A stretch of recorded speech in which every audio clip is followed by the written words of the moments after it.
യേശുവിൻ്റെ ഗദസമനയിലെ പ്രാർത്ഥന നമ്മളൊന്ന് പരിശോധിച്ചാൽ, യേശുവിൻ്റെ ഹൃദയം അതികഠിനമായ വേദനയിലൂടെയാണ് കടന്നുപോയത്.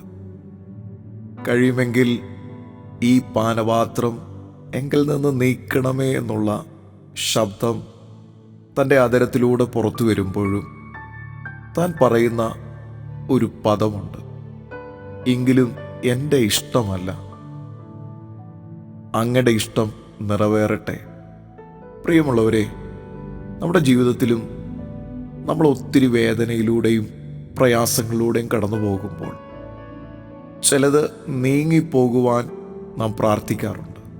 ആ പ്രാർത്ഥനകളൊന്നും നമ്മുടെ ജീവിതത്തിൽ വേണ്ടതുപോലെ സംഭവിച്ചില്ലെങ്കിലും, പിതാവേ അങ്ങയുടെ ഹിതം നിറവേറട്ടെ എന്നുള്ളൊരു പ്രാർത്ഥന നമ്മളിൽ നിന്ന് പുറപ്പെടുന്നെങ്കിൽ ദൈവഹിതത്തിൽ വെളിപ്പെടുന്ന ഒരു ദൈവ മഹത്വമുണ്ട്.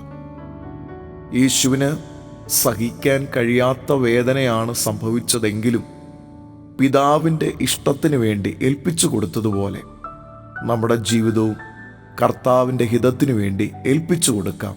അവിടെയാണ് ദൈവമഹത്വത്തിൻ്റെ പ്രവൃത്തികൾ ആരംഭിക്കുന്നത്.